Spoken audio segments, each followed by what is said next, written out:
Hallo und willkommen zur ersten Folge der Sendung Auf ein Pfeifchen. Ich bin Anis, das ist mein Pfeifchen. Thema der heutigen Sendung ist Kreativität und Kunst. Wo kommt das eigentlich alles her? Ich meine, wo kommt das her? Sowas wie dieses hier.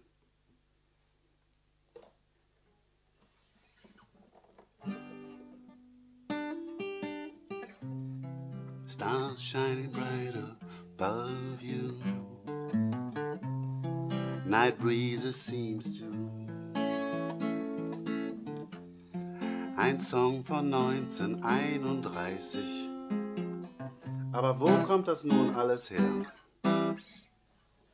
Ich meine, wenn wir in die Stadt gehen und wir sehen da ein Haus, was im Jahr zuvor noch nicht da war, dann wissen wir, okay, da sind ein paar Leute vorbeigekommen mit Steinen, Mörtel und Bier und dann haben die da dieses Haus gebaut. Oder wenn wir eine exquisite Louisiana Crawfish Speise angeboten bekommen, dann mögen wir das noch nie gegessen haben, aber wir können uns vorstellen, okay, da sind Leute losgelaufen, haben Flusskrebse gesammelt, in so einen riesen Kochtopf reingepackt, mit Süßkartoffeln und Zwiebeln und was die da haben, und so ein fantastisches Südstaatengericht gezaubert. Selbst bei Menschen und Säuglingen, wenn wir ein Baby sehen, dann wissen wir, okay, Mama und Papa haben sich lieb gehabt und da ist dieses Baby dabei rausgekommen. Wie das nun im Einzelnen, wo das nun letztlich herkommt alles, das wissen wir zwar auch nicht, aber wir verstehen das. Babys verstehen wir. Bloß die Kunst, die Songs, Literatur, die Bilder, das verstehen wir eben nicht, wo das herkommt. Und zu dem Thema spreche ich heute als Künstler. Ich bin seit 17 Jahren Künstler, schreibe Songs, Literatur, zeichne, mache Videos und andere Sachen und beobachte mich dabei auch und den kreativen Prozess, weil mich das interessiert. Und ich hoffe, dass ich einige interessante Details aus der Werkstatt, aus dem Nähkästchen euch anbieten kann. Hier, was ihr für euch selbst gebrauchen könnt. Sei es für die Kunst oder auch für den Alltag. Denn Kreativität brauchen wir im Alltag eigentlich auch immer. Ein Aspekt meiner Kunst ist immer auch, Leuten Dinge vorzumachen, die man nachmachen kann, die man leicht nachmachen kann. Ich bin minimalistischer Künstler, meistens. Das heißt, je weniger Hilfsmittel ich brauche, desto interessanter wird die Sache für mich. Deshalb war ich früher mal Schachspieler, heute bin ich Künstler und mache das da. Also möglichst, ja, wenn man nur ein Blatt Papier braucht und einen Stift, das ist ja schon mal eine feine Sache. Oder nur eine Gitarre, das ist auch schon eine schöne Sache. Und aus der minimalistischen Kunst, die ich mache, habe ich einige Anregungen. Ich gebe euch mal 3 kurze Beispiele. Zum einen ist da diese Frau, die ihr hoffentlich noch kennt, Petra. Ich gehe mal ganz nah ran, ich glaube, da kann man das ganz gut erkennen. Das ist durchgepaust, aber ich habe dann die Flächen neu definiert und die Farben neu definiert. Und das ist eine Sache, die kann eigentlich jeder. Aus der gleichen Serie ist dieser Herr hier, den kennt ihr auch, sage ich aber jetzt nicht, wer das ist. Stadtansichten mache ich sehr viel auf Fotobasis, wo ich das dann durchpause und mir neue Sachen ausdenke. Dafür habe ich mir auch einen Leuchttisch sogar gebaut. Auch das minimalistisch. Wenn man das auf eBay oder so bestellt, dann kann man da leicht über 100 Euro loswerden. Aber das hat nur die 20 Euro gekostet, die ich für den LED-Streifen brauchte. Mit Trafo. Da unten ist eine Pappe. Das sind an der Seite Silvester-Raketenhölzer. Und die Milchglasplatte hatte ich noch. Die mache ich einfach nur mit so einer Klammer fest oben. Ich zeige euch mal, wie das aussieht, wenn ich das anschließe. Ihr seht hier das Gerippe recht deutlich. Das sieht man jetzt nur wegen der Kamera. So, wenn man es auf dem Tisch liegen hat, dann verschwimmt das mehr zu einer Fläche. Da habe ich auch ein paar Fotos, wenn ihr das mal gucken wollt, wie das geht. Das ist eine ganz einfache Sache. Ein Beispiel dafür, wie man leicht Dinge selber machen kann. Ein zweites Beispiel, was ich hier noch habe, sind meine kleinen grünen Männchen. Mein Markenzeichen, das auch das Bild von meinem YouTube-Channel ist. Wenn man mal so 1000 davon gemacht hat, dann entwickelt sich halt ein Stil. Und das muss dann auch gar nicht so kompliziert sein, sondern es können auch ganz einfache Formen sein. Schließlich meine Origami-Dreiecke. Ein paar von euch haben vielleicht schon das Video gesehen, das ich dazu ins Netz gestellt habe, wie man diese Figuren herstellt. Das können auch Kinder ab 5 oder 6 Jahren schon, denn es ist eine ganz einfache Technik. Sobald die Feinmotorik funktioniert bei den Kindern, können die auch sowas herstellen. In dem Video zeige ich, wie ich das mache. Nur ein paar kleine Beispiele für Dinge, die man leicht nachbauen kann. Das macht mir Freude dann zu sehen, äh, wenn andere Leute auch Freude haben und also dadurch angeregt werden. Mein Hauptberuf ist allerdings nicht das, sondern, ja, ich würde sagen, Inspirationssucher.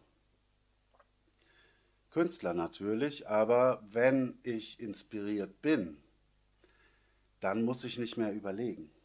Das kommt dann von alleine eigentlich. Und nicht wie bei Leonard Cohen zum Beispiel, dem berühmten Songwriter.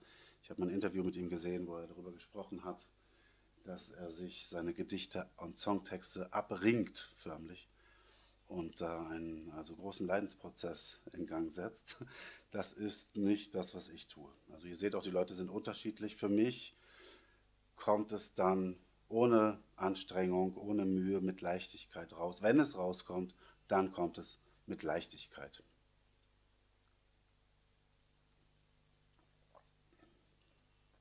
Deshalb sehe ich meine Hauptaufgabe eben nicht darin, künstlerische Werke zu produzieren. Das ist dann, wie gesagt, ein Selbstläufer, sondern die Inspiration zu suchen, und zwar systematisch und methodisch, und sie wahrscheinlicher zu machen, in mich zu horchen.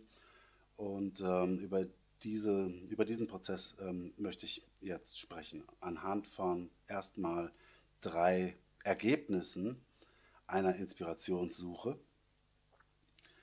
Und zwar ist da zuerst zu nennen die Anis Electric, eine Musik-CD, die ich 1999 innerhalb von 24 Stunden komponiert und aufgenommen habe. Das war was ganz Besonderes. Antonia hatte mich gerade verlassen und gleichzeitig hatte ich dieses Effektgerät für die E-Gitarre, ein etwa Walkman großes Teil, das man in die E-Gitarre stecken kann und mit Kopfhörern dann Sounds hört, die vorgemischt sind und sehr inspirierend waren für mich in der Zeit. Ja, und so hat sich das vermischt, diese Emotionslage zusammen mit dem Effektgerät, und ich habe angefangen zu komponieren. Um 17 Uhr ging es los und bis zum Abend hatte ich die Hälfte des Albums geschrieben. Dabei war es sogar so, dass ich mich fühlte, als sei alles, was ich tue, Kunst. Also nicht nur das Schreiben und Komponieren, sondern jede Bewegung, jedes Augenzwinkern wurde zu Kunst. Und so, also in meiner Wahrnehmung. Und so konnte es geschehen, dass ich einen Song nur zur Hälfte geschrieben, also den Text nur zur Hälfte geschrieben hatte oder auch bei der Melodie und dem Rhythmus noch nicht alles hatte. Und trotzdem war der Song für mich schon so weit klar, dass ich auf Record, Aufnahme gedrückt habe und den Song dann beim Aufnehmen zu Ende komponiert habe. Ja, weil ich mich so inspiriert gefühlt hatte, dass alles, was ich tat, sowieso Kunst war. Und dann brauchte ich halt nur noch auf den Knopf zu drücken. Das war eine faszinierende Erfahrung. Also am nächsten Tag ging es dann weiter und ich habe die zweite Hälfte des Albums geschrieben. Und um 17 Uhr kam mein Cousin und ich habe ihm die erste Kopie der Elektrik in die Hand gedrückt. Ich hatte damals nur ein Vierspurgerät und einen Kassettenrekorder. Also ihr erinnert euch, diese Dinger mit den Bändern drin, die es damals gab. Und das Mikrofon war ungefähr von der Qualität, dass man damit lose auf der Kirmes verkaufen konnte. Aber ich hatte halt nichts anderes. Ich habe es hinterher nochmal entrauscht und ein bisschen equalized, sodass man das zumindest dann hören konnte. Man hört schon, was da passiert ist. Vor allen Dingen, wenn man den ersten mit dem letzten Song vergleicht. Da habe ich nämlich den Blues, den ich am Anfang gespielt habe, dann am Ende nochmal als Reprise aufgenommen. Und die beiden Versionen, die zeigen, dass dazwischen eine Menge passiert war. Es gibt auf meiner Website eine Seite dazu, wo ich die Geschichte auch nochmal etwas ausführlicher erzähle und wo auch 4 oder 5 Songs aus der Elektrik ähm, zu finden sind als MP3s. Ein Beispiel für eine erfolgreiche Inspirationssuche. Das ist dieses Phänomen, was Künstler auch nennen, eben diese Bubble, diese Blase, wo die Zeit sich dehnt und wo sie sich auflöst vielleicht sogar. Und ja, wenn man darin gefangen ist, dann sind große Leistungen möglich, kreative Leistungen möglich. Ein zweites Beispiel sind die Flöhe. Ich habe Cartoons gemacht. Eigentlich wollte ich nur Sabine, meiner Mitbewohnerin, zeigen, wie einfach es ist, einen Cartoon zu machen.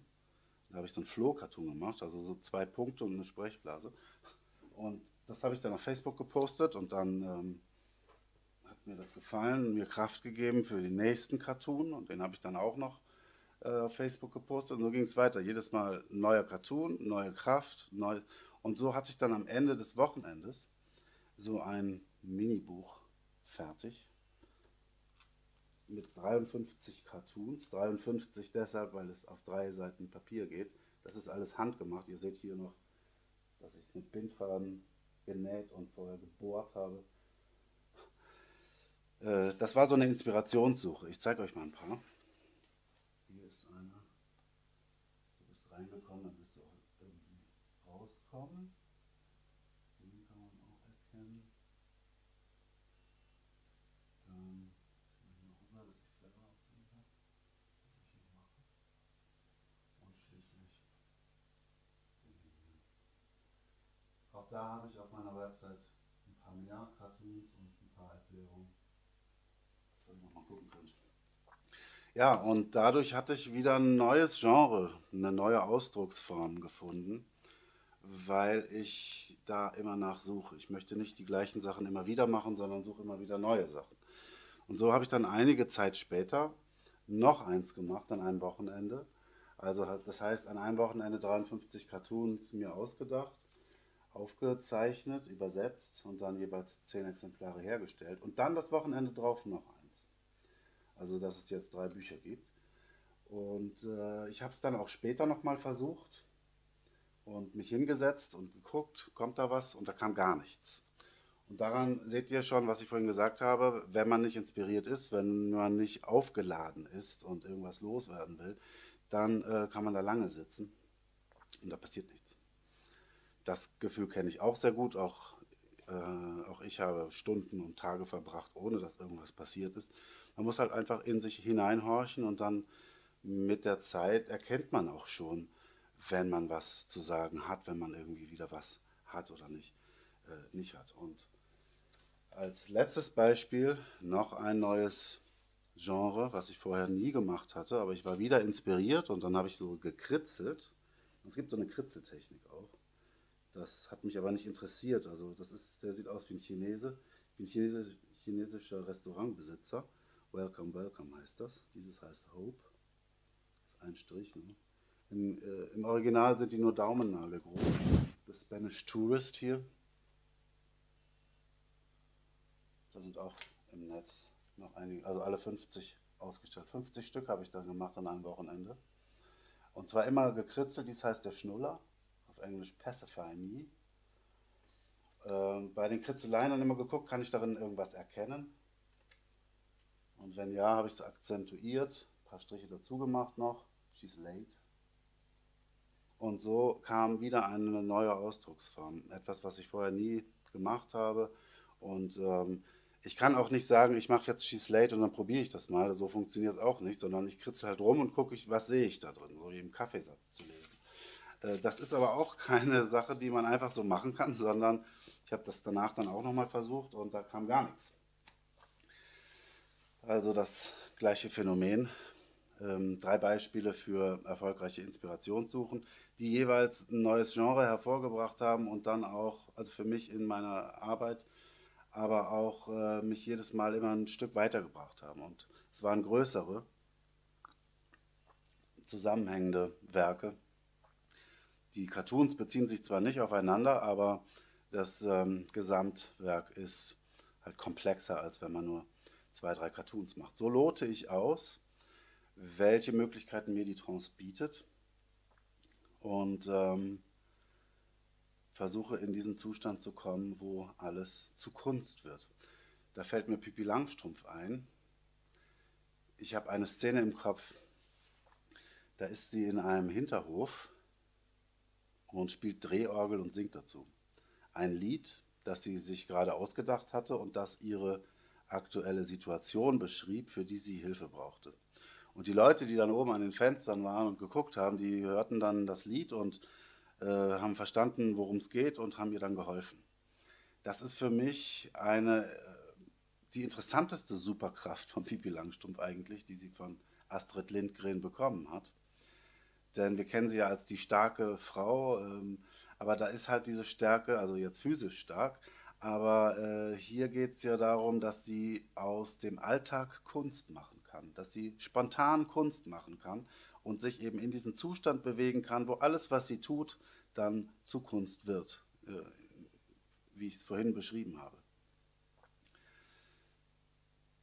Sensibilisierungstechniken sind das nächste Thema. Denn ich will euch, also diese Beispiele haben euch gezeigt, was man da erreichen kann. Jetzt zeige ich euch, wie man es erreichen kann. Zumindest wie ich das erreiche. Denn man kann eigentlich nur immer über sich selber sprechen. Das ist auch für mich als Künstler so. Selbst wenn ich über andere Leute, über andere Ideen oder so spreche, das geht ja alles durch mein System und ist dann von mir ähm, im Grunde verändert. Insofern weiß man eigentlich nur wirklich, was man tut, wenn man sich überlegt, was man selber tut. Also was Menschen tun können, wenn man sich anguckt, was man selber tut. Und bei mir ist es die Trance, ganz wesentlich.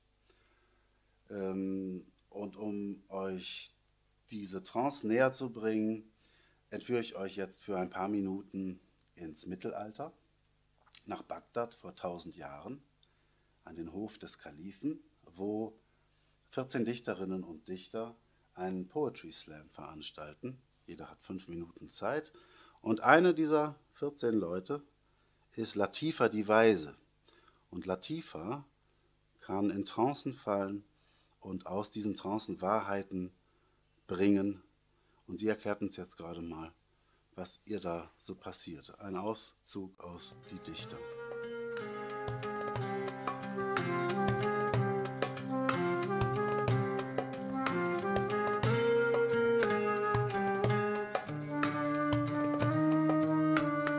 Man nennt mich Latifa die Weise.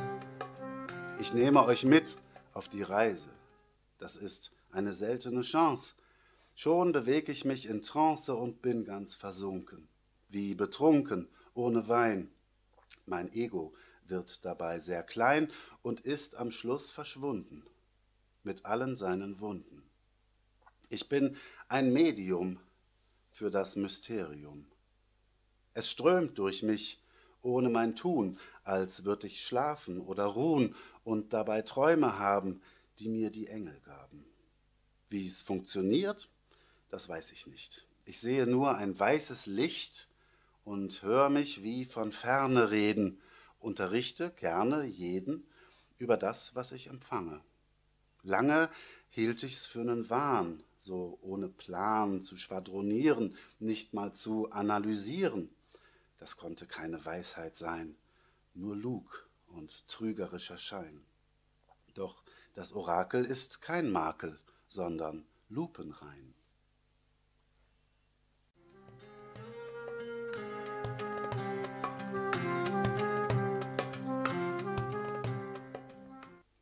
Ja, was Latifa uns hier erzählt, ist, dass die Trance eine Versunkenheit bedeutet, eine passive Art, sich zu verhalten, ein Kontrollverlust. Sie fühlt sich wie ein Medium und ihr Unterbewusstes und ihr Bewusstes vereinigen sich in diesem Prozess. Und daraus entsteht Wahrheit. Oder eine Wahrheit kommt von unten, von den 90% des Eisbergs, die unter Wasser sind, im Unbewussten, nach oben an die Oberfläche zu unserem Bewusstsein. Impulse kommen aus unserem tiefsten Innern, abgelöst vom Alltag und von den ganzen Ablenkungen der anderen Leute um uns herum, die ja alle besser wissen, wer wir sind, als wir es selber wissen. Kennt man ja. Ja, sondern hier sind wir wirklich wir selbst.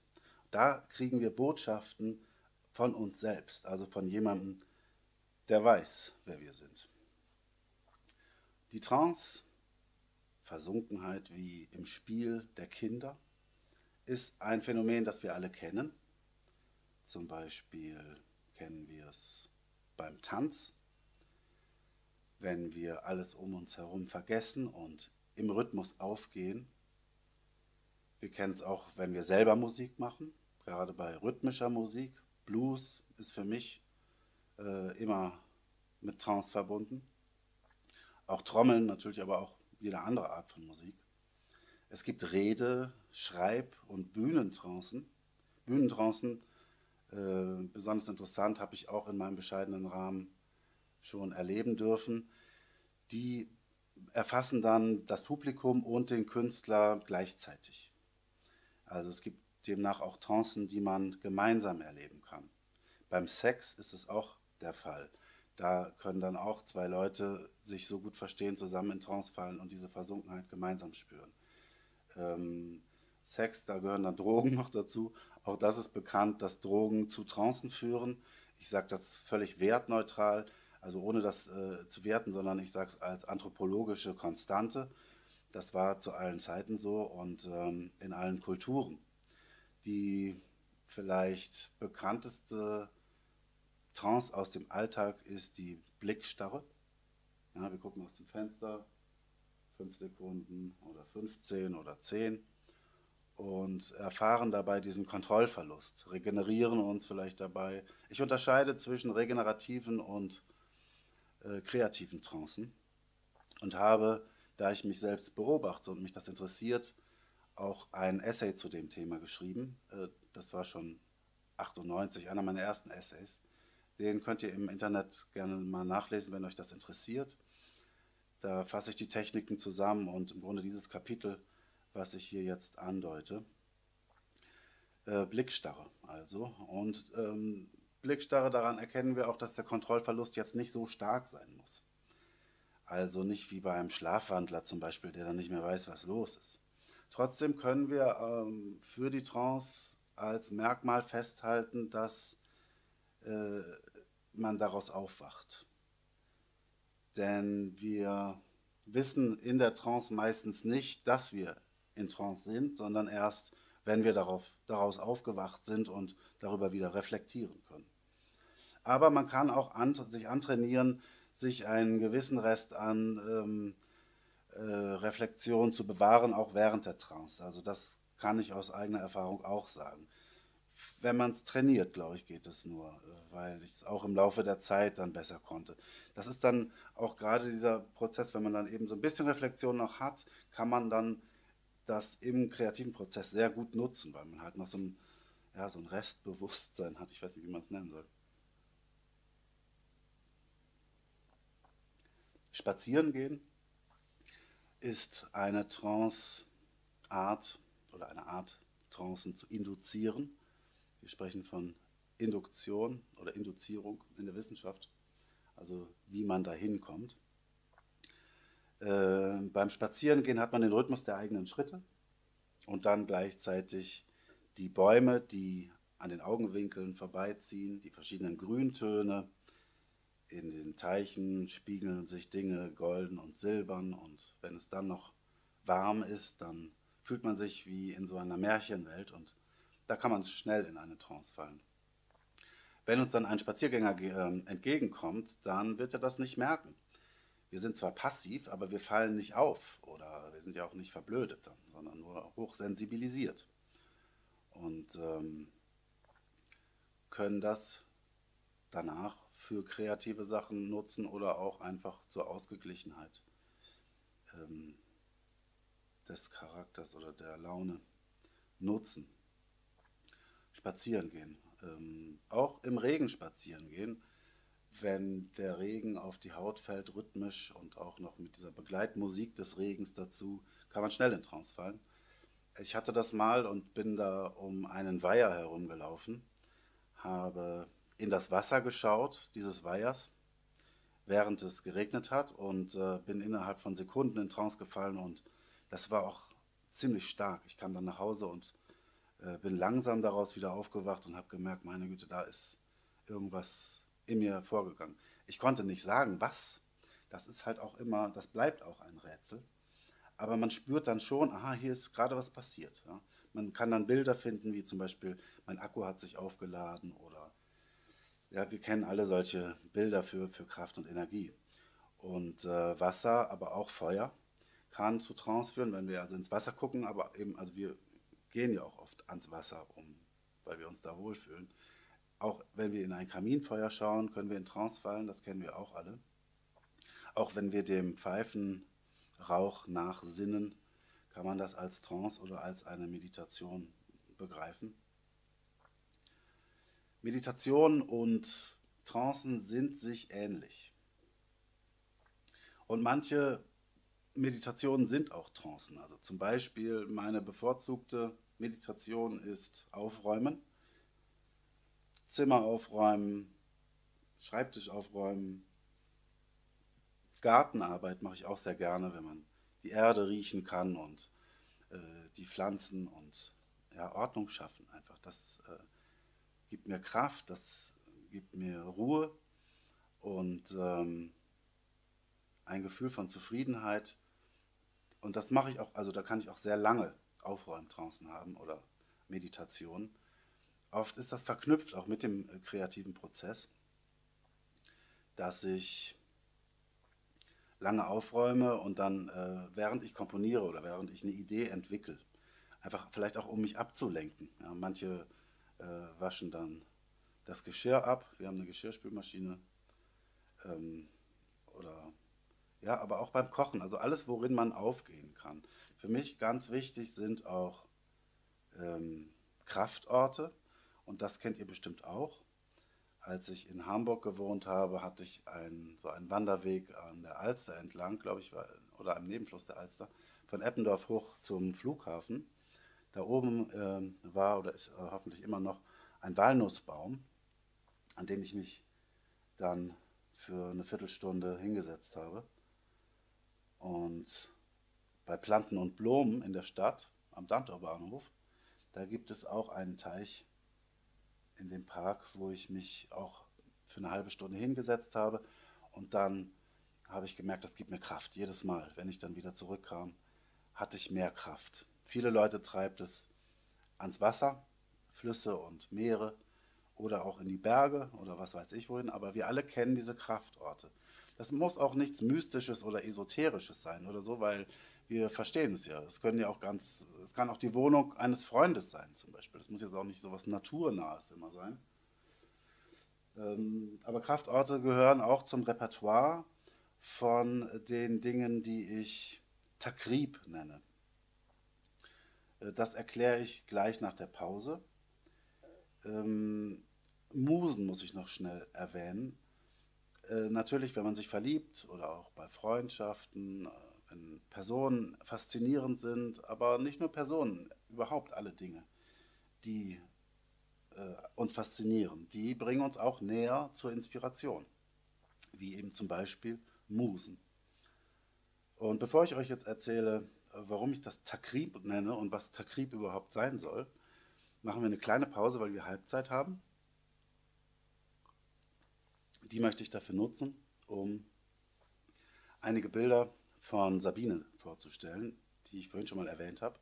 Sabine Jakob und ich, wir wohnen hier zusammen. Wir wohnen seit 10 Jahren schon zusammen. Und sie ist auch Künstlerin und Biologin, arbeitet hier in Mainz als Biologin. Und ihre Kunst ist recht unterschiedlich von meiner. Sie hat vor kurzer Zeit eine neue Serie gemacht über Blaudruck, mit Blaudruck. Und davon zeige ich euch jetzt mal ein paar.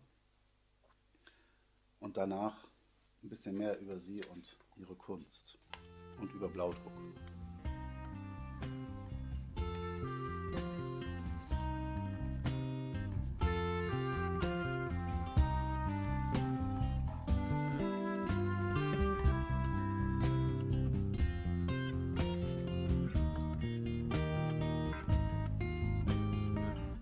Cyanotypie heißt das auch auf Schlau. Und da kommt dieses preußisch Blau dabei raus. Das ist eine Belichtungstechnik, die um 1850 entstanden ist, also zur gleichen Zeit etwa, wie auch die Fotografie entstanden ist. Man nimmt dafür eine bestimmte Flüssigkeit. Also Sabine macht das so, dass sie inzwischen zeichnet sie die Dinger schon in den Rechner. Hier habe ich ihr Pad, das sie dafür benutzt. Also das steckt sie dann direkt in den Rechner rein. Und mit diesem Stift hier kann man dann praktisch unmittelbar das zeichnen, was dann auf dem Computerbildschirm zu sehen ist. Da macht sie Folien, also druckt Folien aus. Die werden dann belichtet und da wird dann, also nimmt sie Papier und bestreicht das mit einer Flüssigkeit. Die wird belichtet für eine bestimmte Zeit, eine Stunde oder was macht sie da immer, oder 10 Minuten, ich weiß es gar nicht mehr genau. Und die Flüssigkeit wird dann in dieses erst gelb und die bekommt dann dieses Berliner Blau, dieses preußische Blau als Farbe. Diese Serie heißt Faces und ist meiner Ansicht nach das Beste, was sie je gemacht hat. Auch jetzt am Wochenende hat sie wieder 2, 3 gemacht. Also ich bin echt begeistert davon. Und aus dem Blaudruck kann man dann auch was anderes machen, andere Medien als Papier verwenden, wie zum Beispiel hier macht sie Kacheln. Das ist ein Bild, ihr kennt doch diese holländischen Kacheln aus Delft, die auf den Öfen manchmal noch zu sehen sind, wo so Windmühlen drauf sind. Das ist jetzt Sabines Version, so die moderne Version mit Windkraftanlagen. Das könnt ihr auch auf ihrer Website finden. Beide Serien sind neu und fantastisch. Und ja, wir leben seit 10 Jahren zusammen, nicht als Paar, sondern als wie Bruder und Schwester, kann man eigentlich sagen. Sie hatte bei mir Arabischunterricht genommen, als ich an der Uni Dozent war. Und unsere Väter kommen beide aus Palästina, aus der Westbank. Luftlinie 20 Kilometer oder so ähnlich. Das war eine faszinierende Erfahrung. Und wir ergänzen uns sehr gut und inspirieren uns auch in unserer Kunst. Sie macht viele Fotografien noch, sie macht Landart, interessiert sich für Pigmente, also wie man Farben selber machen kann, wo die herkommen, aus welchen aus welchen Stoffen die gemacht werden. Und was macht sie noch? Speckstein hat sie, Skulpturen. Und auch sie sucht immer wieder nach neuen Ausdrucksformen. Wir machen auch manche Sachen zusammen. Gerade malen wir hier unseren Wohnzimmerschrank zusammen an mit unseren jeweiligen Motiven. Sie hat mich auch zu Dingen schon gebracht, die ich nie gemacht hätte, wenn ich sie nicht kennen würde. Zum Beispiel waren wir einmal spazieren hier im Mainzer Sand und da hatten wir so kleine Schneckenhäuser gesehen und die aus Spaß hier also auf so Stöcker gesteckt, Stecke. Und das hat mich dann dazu inspiriert, was auch immer das ist, zu machen. Snails on Sticks. Da gibt es ein paar gut ausgeleuchtete Fotos auf der Webseite, wo es so richtig zum Wirken kommt. Was das ist, weiß ich nicht. Ich habe auch keine Ahnung, was das soll. Kunst ist auch nicht immer zielgerichtet. Also ich weiß als Künstler nicht immer, was ich da mache. Manchmal mache ich einfach nur irgendwas, weil es Spaß macht. Und dann beobachte ich das und gucke, wo geht das hin. Während ich manchmal aber auch was zu sagen habe und dann möchte, wenn ich dann fertig bin, dann möchte ich auch das gesagt haben, was ich sagen wollte. Da bin ich sonst nicht zufrieden. Bei dieser Art von Kunst geht es um nichts, sondern man probiert einfach nur aus. Ja, das ist Sabine und wir waren stehen geblieben bei dem Wort Takrib. Das bedeutet näher bringen, das ist ein arabisches Wort und ich benutze das auch als Verb, takribieren, und meine damit das Näherbringen der Inspiration. Also genau die Techniken, die ich vorhin beschrieben habe, Trancen, Meditationen, Kraftorte, was hatten wir noch gesagt? Fasten, oh, ich habe Fasten noch gar nicht erwähnt, Musen. Ähm, Fasten ist für mich eine ganz wesentliche Art, um mich auf eine innere Reise zu begeben. Ich betreibe Buchinger Heilfasten seit Jahrzehnten inzwischen und das ist eine Quelle der Kraft für mich. Man wird zurückgeworfen auf die elementaren Dinge des Lebens. Ich habe dann einen halben Liter Saft am Tag und Wasser und sonst nichts im Wesentlichen. Und mache das für eine Woche oder für 2 Wochen, manchmal länger. Nach 2 Wochen muss man zusätzlich noch Vitamine und Mineralstoffe zu sich nehmen.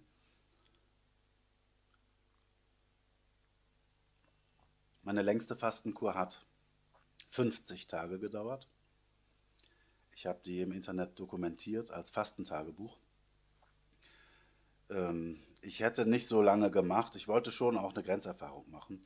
Aber wenn es mir jetzt 2 Tage am Stück schlecht gegangen wäre, hätte ich auch sofort aufgehört. Aber es ging mir blendend. Und auch danach ging es mir blendend. Ich schwöre auch darauf. Also ich habe inzwischen, ich weiß nicht, ich habe mehrfach dann auch 4 Wochen gefastet. Und nach dieser 50 Tage Fastenkur habe ich nochmal eine, ich glaube, 40 Tage, zwischendurch nochmal 2 Wochen. Also das geht über allerdings auch einen Zeitraum von fast 30 Jahren dann auch jetzt. Dann kennt man sich auch aus und kennt sich sehr gut.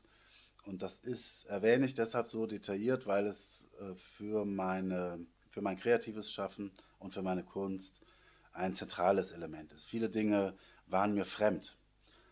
Über das Leben, einfach über das Leben. Und das habe ich beim Fasten gelernt. Und also da bin ich auch sehr froh, dass ich das kennengelernt habe und zu schätzen weiß. Für manche Leute scheint es gar nichts zu sein. Viele schöpfen daraus Kraft. Und das gehört für mich auch zum Takrib dazu. Ich brauche so einen Begriff anscheinend, weil in meinem Alltag so ein Wort nicht vorkommt, das ich aber brauche, um zu beschreiben, was ich so mache in meiner Kunst und wie ich an die Inspirationen komme. Das sind im Wesentlichen meine Techniken und Tipps für euch zum Selbermachen. Ich habe natürlich auch darüber nachgedacht. Ich gebe eigentlich keine Ratschläge, weil Äh, ich glaube nicht an Didaktik, so wirklich. Didaktik ist eine schöne Sache, wenn man eine Sprache lernen will, aber im Leben, also ich glaube nicht so recht dran. Man ist doch immer der Gefahr ausgesetzt, wenn man Ratschläge gibt, dass man Leuten sein eigenes Leben und seine eigenen Vorstellungen aufdrückt, ohne die anderen Leute zu kennen. Und das will ich nicht. Genauso wenig wie ich das Leben von anderen Leuten aufgedrückt bekommen will, weil ihr wisst alle, ja, deine Freunde und deine Leute, die wissen alle immer viel besser, wer du bist, als du selber das weißt. Und also diese Theorie verfechte ich nicht. Trotzdem gibt es eine Sache, die ich euch gerne mitgeben möchte, dass nämlich das Beste beim Machen kommt. Also machen, machen, machen. Ich nenne das auch Doing by Doing. Nicht zu viel nachdenken. Das ist ja uns Deutschen etwas eigen, nicht nur uns Deutschen, aber das sagt man den Deutschen nach. Sie denken zu viel nach, sie sind zu verkopft und so weiter. Da ist schon ein bisschen noch was dran, aber ich glaube, das gilt für alle Menschen auf der Welt. Wenn man zu lange nachdenkt, dann mag es vielleicht fundierter dann sein, was man hinterher sagt, aber der Impuls ist weg. Ja? Das Feuer, das man hatte, als man die Frage zuerst gestellt hatte, als man den Wunsch zuerst hatte und da zu lange dann nachgedacht hat. Man wird verunsichert. Und das sind so Punkte. Meine, meine Art ist eher zu sagen, wenn du einen Wunsch hast, irgendwas zu machen, selbst wenn du nicht genau weißt, was das ist, eine Art von Kunst möchte ich machen oder ich habe eine Frage, die ich beantwortet haben möchte oder so, dann ist mein Rat, mach es. Und zwar auf der Stufe, auf der du dich jetzt befindest. Weil das bringt dich weiter. Und ich habe im kreativen Prozess eigentlich das Beste dann erst bekommen, was ich an Inspiration hatte. Das erzähle ich gleich nochmal. Aber das nicht zu viel Nachdenken habe ich auch und mit frischem Elan und Mut rangehen, das habe ich auch mal in einem Song verewigt. Finderlohn, Finderlohn gehört dem Finder. Das geht ungefähr so. Früh am Morgen aufgestanden ist manchmal gut. Die besten Leute, die was fanden, waren gut drauf und ausgeruht. Nimm den Spaten schon in die Hand. Edelsteine und Gold sind im Garten und keiner fand sie, als hätte sie gar keiner gewollt.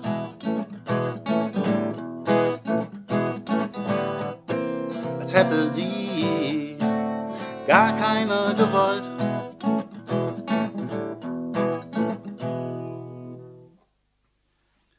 Ja, Edelsteine und Gold sind ja schon im Garten. Du musst nur den Spaten nehmen und graben. Dieses Bild drückt eigentlich aus, wie ich mich dann fühle in dieser Antizipation von Trancen. Und nicht zu viel nachdenken, machen, machen, machen. Wenn wir uns auf so eine Suche begeben, so eine kreative Suche, dann können wir uns zum Beispiel die Frage stellen, wie geht es mir eigentlich auf der tiefen Ebene? Oder ich habe irgendwas auf dem Herzen, aber ich weiß gar nicht genau, was eigentlich. Oder ich bin verliebt, aber ich weiß nicht in wen. Ja, es gibt viele solcher Fragen, die eine kreative Reise initiieren können.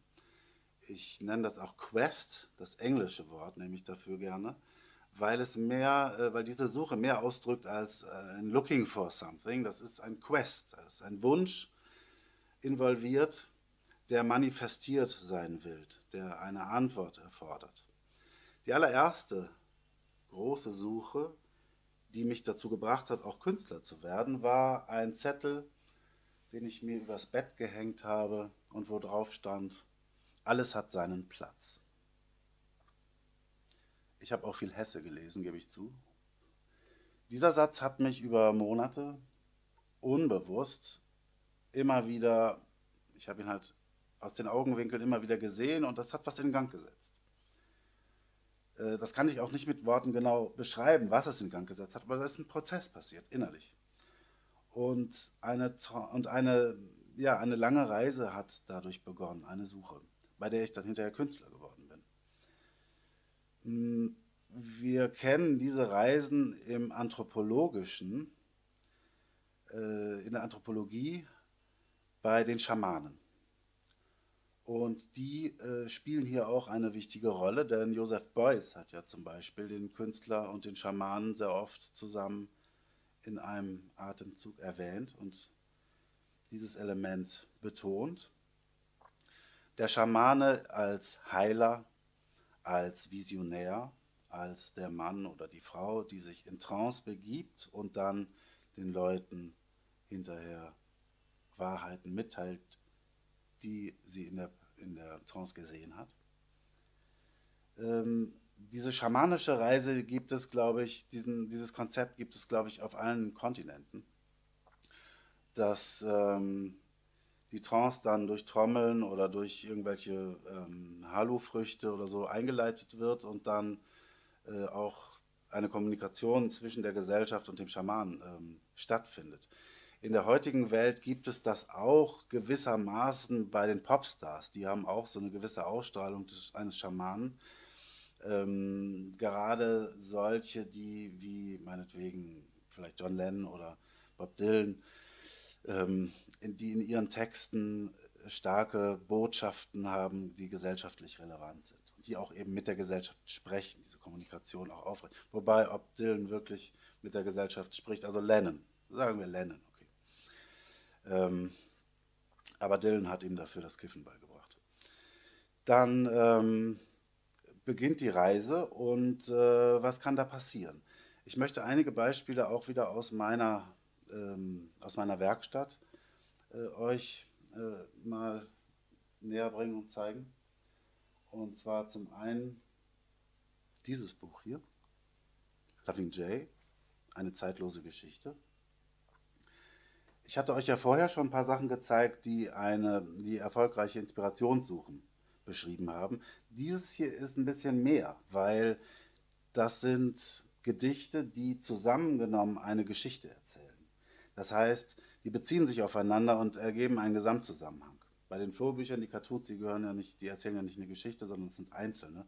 Auch die Anis Electric, die Songs beziehen sich nicht aufeinander. Hier ist es eine Geschichte. Und diese Geschichte, während ich sie geschrieben habe, habe ich diese Reise, diese innere Reise unternommen. Und eigentlich kann man auch sagen, das ist ein Tagebuch dieser inneren Reise, in Gedichtform dann sozusagen. Ich habe das auch Kristalltechnik oder Schneeballtechnik genannt, dass ich das von oben bis unten runterschreibe. Weil wie ein Kristall, wenn man einen Bindfaden ins Wasserglas hält, dann bildet sich der Kristall, der dann immer größer wird. Also wenn es ein Salzwasser ist natürlich nur. Ähm, oder beim Schneeball, damit meine ich, wenn man ihn rollt, dann wird er halt immer größer. Und so ist es hier auch gewesen. Ich habe mit dem ersten Gedicht angefangen, das war eine Inspiration. Dann hatte ich einen Duktus, also eine Sprache für dieses Werk entwickelt durch dieses erste Gedicht. Eine Rhythmik, das ist ja alles dann schon im Keim dann da drin. Und auch die Länge war ungefähr festgelegt. So, und dann habe ich mir gesagt, okay, ich weiß, wie ich zwei Gedichte verknüpfen kann und ich habe das erste. Und dann habe ich eben in dieser Reise dann das zweite geschrieben und gesagt, aha, jetzt sieht es so aus. Und wie geht es jetzt weiter? Das war praktisch meine Frage, meine Suche, die ich dann in diesem Gedicht manifestiert habe, ohne zu wissen, wo das hingeht, was da passiert. Dann muss man sich auch so eine Offenheit bewahren. Ich sage mal kurz ein Gedicht auf aus diesem Buch, das kürzeste, die anderen sind länger. Arten der Liebe. Herrschen will die menschliche Liebe, heilen will die göttliche Liebe. Könige sind wir mit Flügeln aus Staub. Loving Jay. Diese Kristalltechnik, von oben bis unten was runterzuschreiben, habe ich auch bei The Flood verwendet.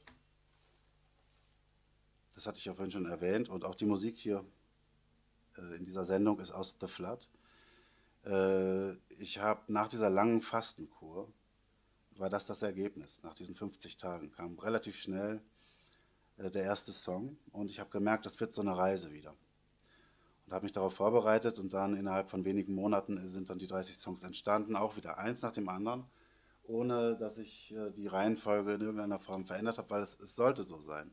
Ich weiß dann bei dieser Technik nicht mehr als der Leser oder der Hörer, weil ich auch selber immer nur so weit bin wie der. Bei die Dichter war es genauso. 14 Stücke und die beziehen sich auch aufeinander.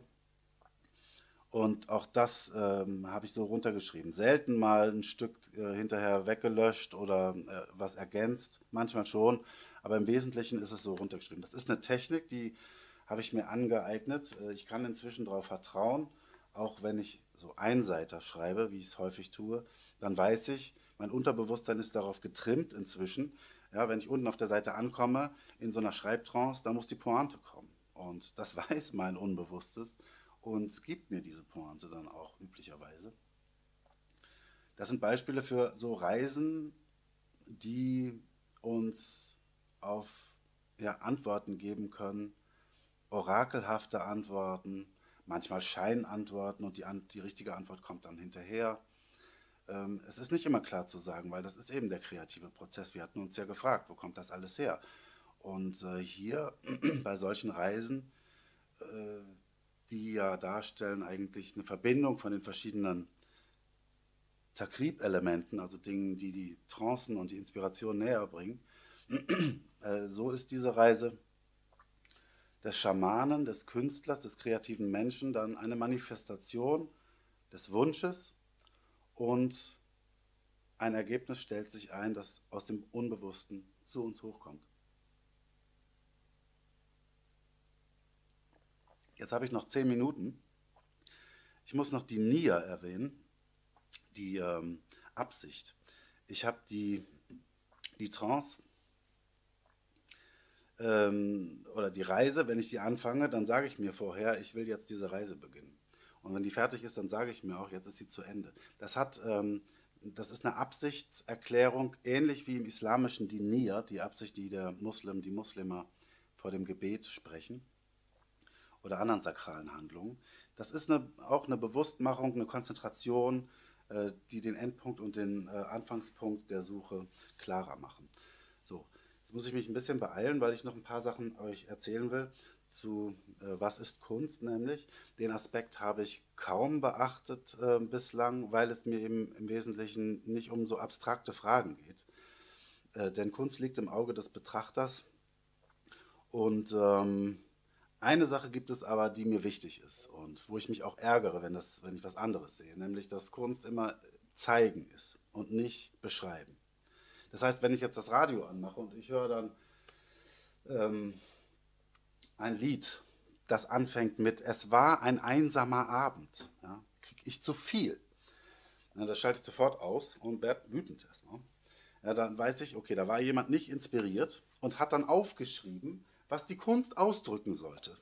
Also sowas, also das macht mich, ja, also das ist ein wesentlicher Punkt. Zeigt, nicht beschreiben. Beschreiben ist keine Kunst, das ist dann, da kann man dann ein Handbuch machen oder eine Bedienungsanleitung für einen Taschenrechner. Die Imagisten, eine Gruppe von Dichtern im 20. Jahrhundert, Anfang des 20., haben sich da Gedanken drüber gemacht, um das richtige Schreiben von Gedichten. Und da will ich mal ein kleines Zitat von geben. Die Imagisten um Ezra Pound und T.S. Eliot war auch assoziiert mit ihnen, wenn auch nicht direkt Mitglied. Die haben im Magazin Poetry 1913 zwei sehr interessante Artikel gehabt. F.S. Flint und Ezra Pound, der ja leider zum Faschisten geworden ist dann später.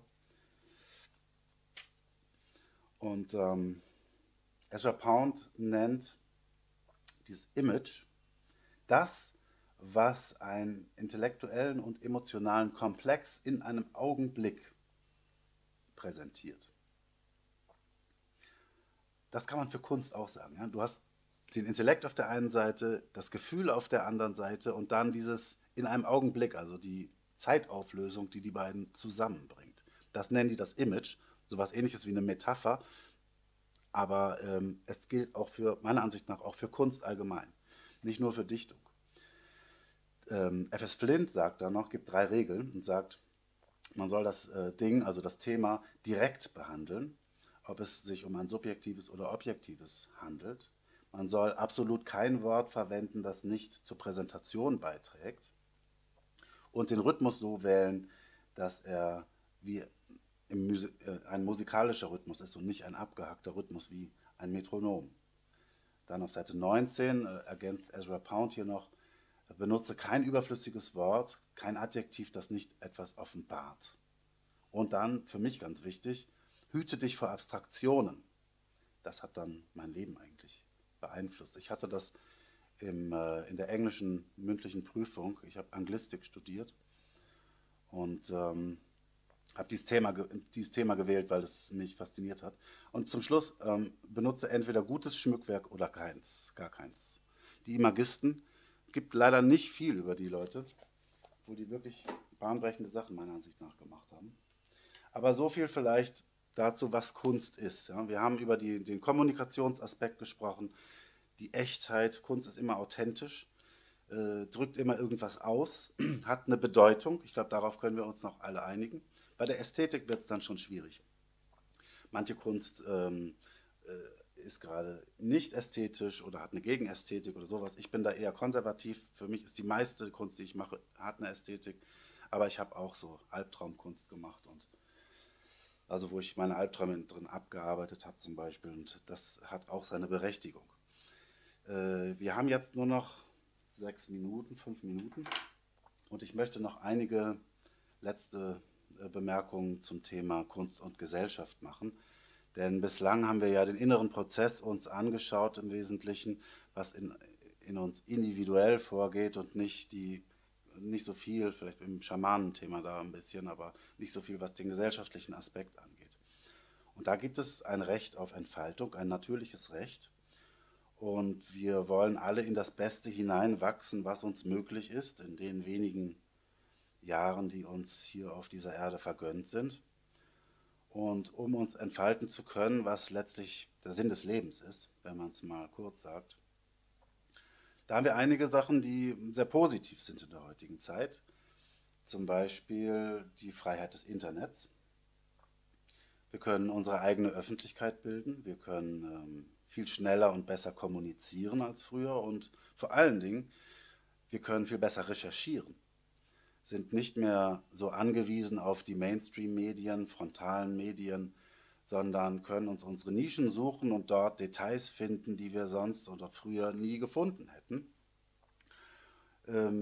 Das ist die neue Zeit und die macht uns kreativer. Wir können weltweit beobachten, ich sehe das auf den sozialen Medien, in den sozialen Medien und vielerorts, dass es fast schon eine Explosion von Kreativität auf der Welt gibt, also jedenfalls der, die Internetanschluss hat, weil alle möglichen Leute sich, was weiß ich, Gitarrenkurs auf YouTube, ja, Podcast, lerne Arabisch. Ja. Also es gibt alles und man findet da seine Sachen, die man haben will und man kann dann auch richtig mitgehen und das stärkt die Kreativität ganz allgemein. Auf der negativen Seite steht, dass wir uns vor Miesmachern schützen müssen. Denn leider machen wir uns oft gegenseitig fertig und können es nicht ertragen, wenn der andere glücklich ist. Heucheln aber, dass es natürlich alles nicht so ist und davor müssen wir uns schützen und dürfen wir auch. Und gleichzeitig müssen wir natürlich auch darauf achten, dass wir anderen Leuten diese Freiheit und dieses Recht zur Entfaltung, das wir für uns selbst in Anspruch nehmen, auch gewähren. Und müssen uns hinterfragen und sagen, mache ich hier vielleicht auch irgendwas, wo ich den anderen mit hemme? Dass ich beispielsweise eine Kritik äußere, die nicht notwendig ist, so eine Bemerkung mache oder das war ja nur Spaß oder irgendwie so. Oder dass ich ein Kompliment nicht mache, was ich hätte machen können. Auch das gehört dazu. Und Sabine hat noch ergänzt, als sie die Beta-Version von diesem Video gesehen hat, dass ich noch darauf hinweisen soll, dass Künstler verletzlich sind, dass sie immer einen Teil von sich preisgeben, von ihrem privaten Inneren. Und Künstler haben ja auch die Aufgabe oft zum Nachdenken anzuregen, was ist eigentlich privat und was öffentlich, weil die Künstler bringen da einige Elemente zusammen und sie sind verletzlich. Das ist Sabines Gedanke, über den ich gar nicht viel nachgedacht hatte, aber der sicherlich wichtig ist. Wie wir uns fertig machen, möchte ich noch mal kurz andeuten hier in einem Song. Jeder macht sich so seine Sorgen und jeder will, dass du vergisst. Keiner will dich glücklich machen, aber alle wollen, dass du fürchterlich glücklich bist. Ja. Man denkt ja manchmal, am besten wäre es, wenn wir überhaupt keine Gefühle hätten, wenn wir uns nicht verlieben würden und das wäre alles viel einfacher. Ja? Wenn du dich nie verliebst, musste keinem was geben. Und wenn du keinem was gibst, machst du dir ein schönes Leben. Wenn ihr die Auflösung dieses ironischen Songs hören möchtet, auf YouTube und in meiner Jukebox sind Videomitschnitte von meinen Auftritten in Heidelberg und Mainz letztes Jahr, wo ich diese beiden Songs gespielt habe. So, das war's für heute schon. Bleibt mir noch zu sagen, dass kreative Arbeit immer auch Friedensarbeit ist, denn ich denke, je mehr wir uns selbst kennen, je besser wir uns kennen, unsere Schwächen und unsere Stärken, desto eher sind wir bereit, uns oder auch die Schwächen und die Stärken von anderen anzuerkennen und desto selbstsicherer werden wir, haben eine eigene Identität, brauchen uns nicht die Identität durch Abgrenzung von anderen zu geben. Und das ist, glaube ich, auch schon ein Beitrag zum Frieden. Mit dieser These jedenfalls möchte ich mich für heute verabschieden. Ich bedanke mich sehr herzlich fürs Zuschauen und sage auf Wiedersehen und bis zum nächsten Mal.